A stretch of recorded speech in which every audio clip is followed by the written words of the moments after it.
So I don't know if you've been paying attention to the Overwatch news, right? Um, but recently they shared that they're going to be bringing out some groundbreaking PvP gameplay changes. And here's the thing: it's too late. And what exactly do I mean by it's too late? Overwatch has failed on three fronts. For the last few years, it has failed on the gameplay front. I believe the last time I had true fun playing Overwatch is when they introduced Junker Queen, because she's a fantastic champion. That was the last time I can honestly say I had an absolute blast playing Overwatch. The decision to go from 6v6 to 5v5 was always an absolutely shit decision. And the reason why it's a bad decision is if you design your characters around a game mode. Let's say you design all of your characters around 6v6, where there are certain tanks that essentially exist to complement a certain type of team play. And then you fundamentally change that for your sequel, which wasn't needed. But you don't change the core mechanics of those champions. It's always going to feel as though something is missing. And 5v5 was essentially that. 5v5 was a constant feeling that something in this game was missing fundamentally. And they were allowed to stagnate because the competition wasn't big enough. And what I mean by that is you had other hero shooters that are out there. The first one that comes to mind is Paladins. Smite doesn't really fall into the role of a hero shooter. I would say Smite 2 falls into the role of a third-person MOBA, kind of like predecessor. But for the most part, let's say your biggest competition is Paladins. Paladins isn't doing anywhere near your numbers in any way, shape, or form.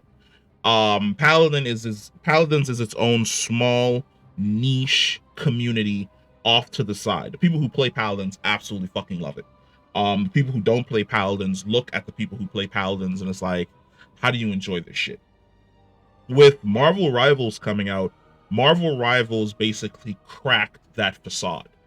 Um, it revealed that you can take a concept that people believe was stale, and you can inject a level of uh fun and optimism, and hell, I'll even say a little bit of an addiction into it. Why? Gameplay wise, Marvel has a infinite roster of characters that they can apply to this game. I think I'm playing it in the background. Am I playing in the background? Yeah. Marvel has an infinite number of characters that they can bring to it. Overwatch never had the need to do that. Like I said, no competition. So you're not really in a rush in any way, shape, or form to bring new characters and shake up the core dynamic. Now, there's two divergent spheres. There are the people who absolutely fundamentally love 5v5. And then there are the people who absolutely love 6v6. And inside both of those spheres are two dueling camps. There's the camp of I'm only here because this is what they gave me on both sides.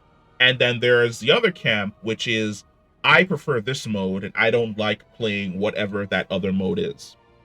And those two sides are going to clash consistently. The decision to go back to 6v6 is going to piss a lot of people off who prefer 5v5, and the decision to not, well, the original decision to go to 5v5 pissed off a bunch of people who really love 6v6. Outside of that, the core dynamic of Overwatch wasn't, it never really got fun for me, like I said, past Junker Queen update. Like past Junker Queen and her new dynamics with the whole bleed system and some of the movement tech that she had. It got rid of those fun hero moments where the enemy team is pushing the objective and you get a Reinhardt ult, or you get like a really, really sweet boot. Like all of those things they just didn't have the same pop that they did in Overwatch 1, or let's say really early Overwatch 2. Then there's the there's the bedrock. There's the core fundamental issue with it in the form of Blizzard themselves, which they allowed this game to stagnate. Um Firing the lore community to build up your world and make it more interesting, promising people PvE and then completely abandoning PvE in every way, shape, and form, and instead deciding to basically revert Overwatch 2 back to essentially Overwatch 1, which begs the question of the thing that you promised us that got us over here that we all really wanted, you abandoned and you got rid of, and now it's like, well, okay, this is just basically Overwatch 1 with a fresh coat of paint slapped on it. Officially now. That's something we were saying in the background, but that's officially how it is now. Um the microtransaction just hell that was the skins and the reskins and the more reskins and the new currencies. It's exhausting. At some point in time, you kind of get tired of spending 15, 20 bucks on like a purple or green or blue Lucio. And then the releasing of a new skin probably like every 6 months, or just basically bringing back holiday skins, or just in general bringing back skins from Overwatch 1 that you hadn't ported over from Overwatch 1 yet. That got exhausting. People got sick and tired of it. You weren't offering anything new. You weren't offering anything super cool to essentially chase. I could think of, we've had 2 events in Marvel Rivals so far. We've had the Jeff Splatoon event, which had a really nice Jeff skin, and then we also and a really nice Jeff MVP screen, and then we also have the current one, which is the clashing, the what is this called again? Clashing something, dueling something, whatever the hell this event is called. Which you can get the Star-Lord. You can get this Star-Lord skin, which looks absolutely friggin' awesome. Then of course you got the gallery thing if you fully complete it. You've got the spray, the nameplate, you get some chrono tokens to go towards your battle pass, all that fun stuff. That's absolutely great. And the mode is only here for another 14 days, and then after 14 days, I'd assume that something else is going to pop up and eventually end up taking its place. Then of course, when you go into the store itself, there's like a whole plethora of skins in here, from the Guardians of the Galaxy in the MCU to more MCU characters. Then you've got the new skins that drop that tie into the current season, the limited skins that tie into the what you call it, but you don't have to spend money. You can absolutely just save currency. There's a bunch of stuff that you can do. Where is it? Is it in here? No, it's not. It's no, I think it's in here. It's achievements, right? You can grind achievements, and then the achievements will give you chrono tokens towards the battle pass, or oh, no, that's more chrono. That's Hero Journey. Hero Journey gives you a ridiculous amount of units that you can use to essentially purchase a skin of your choice. What is this? 1, 2, 3, 4, 5, 6, 7, 9, 11, 13, 1500. So it gets you just close enough to purchase one skin of your own. I don't think that's the only one that actually gives that, right? No, you got some more down here as well. So there are things that they present. Oh, on top of that, you've also got the current events that you can do that also give awards of units that you can use to purchase skins. The decision to move away from loot boxes and Overwatch to basically move over to just give me money directly, please, because I can't risk the fact that you may or may not roll a legendary skin and never purchase a loot box again. Absolutely fucking sucks. Loot boxes are freaking banned overseas anyway. America was super slow to basically catch on to that, and I'm happy that they aren't exactly as prevalent as they were 5 years ago. But all of those decisions from Blizzard in regards to how to treat the Overwatch property kind of burned people out. So like there's that core Blizzard issue, and then that core trust issue, and those three things: gameplay, trust, and Blizzard themselves. It's enough to make you take a step back and go, I don't want to play your game. And now that Marvel Rivals is essentially out and it's doing fantastic, I think Marvel Rivals is doing like 400,000 people on Steam alone. And that's not to say about the amount of people that are playing this game on PlayStation 4, Xbox One, Xbox Series S, PlayStation 5. So you've got probably around 2 million people playing this game on a consistent basis. You can jump into, you hit play and you hit start, and you're in a game in probably like 3 seconds, unless you're playing at like 3 in the morning in America, and then that's really not the case in any way, shape, or form. But it's too late. It's way too late. It's why would I go back? And speaking about the core of the issue, one of the major things that has always been a problem with Overwatch is that Overwatch was built from the ground up to be a esport.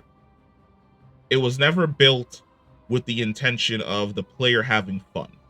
It was never built as like a fun, quirky hero shooter. No, from the beginning, it was built as an esport. It was designed to be basically an esport that would compete with, let's say, League of Legends, because that was always the aspiration. The aspiration for Blizzard was, one of these things we're creating is going to be our major esport. It's either going to be Heroes of the Storm, which you don't even hear people talk about that shit anymore. I haven't heard anything about Heroes of the Storm in fucking forever. I don't even know if they still make content for that game. But it was fun when it initially came out. It was different, and it was interesting in its own way. And Blizzard basically abandoned it because it wasn't making them the money that they expected it to make. And Overwatch was basically pushed into that esport genre, where they did the whole Overwatch Academy thing with all these different teams from around like the US. And the Overwatch Academy was really big for maybe like the first month or two. But what ended up happening? It's the gameplay issue. The gameplay becomes super fucking boring and generic. And like I said before, you really don't have that issue with Marvel Rivals, because there are so many different ways for you to tackle a problem. A Doctor Strange portal into a Doctor Strange ult into so many other layered supers. A Luna Snow ult basically saving a team from a backline storm ult. So many different cool things that you can basically do to not only make the game even more competitive by holding back a super to probably counter a super, or using your super in a really, really creative way in order to get and secure a push, or even using tech built in like Doctor Strange portals on that one map that allows you to put a portal at each door and stop people from being able to get through. Even if you do something as simple as that, that's fun, because it takes fun first. It takes the player to discover these really, really cool and awesome things that you can do. And then, of course, you have like the really, really cracked players on the top end with Spider-Man who know how to do the animation cancel so that they web sling even fucking faster. But as it stands, currently, it's too late for Overwatch. Why would anybody go back? Why would I go back? Why would you? So they're like, oh, we're changing the the dynamic. We're changing the dynamic, and it's like, oh, we're gonna be working on multiple champions in the season. I could have sworn I read that somewhere, that they were talking about, we've got champions on the way, plural. Well, why did it take Marvel Rivals coming out for you to suddenly wake up and be like, oh, we can do multiple champions in a season? That's not that fucking difficult. The reason why you didn't do it before is because you didn't have a reason to. There was no reason for you to spend money on creating multiple champions. No reason for you to spend money to basically expand your roster and expand the lore of your game. There's no reason for you to create new maps.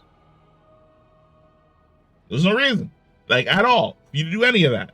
But that is one of the reasons why it's always great to have competition. Because when you fuck up, your people, your players, your base can get up and they can go over to another base and they can go play games over there.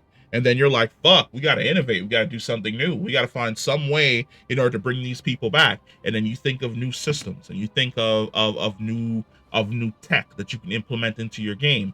And then people turn around and they go, oh shit, things are getting cool as fuck over there. And then they go back over there. And then the game that they just left is like, okay, now we gotta reinvent.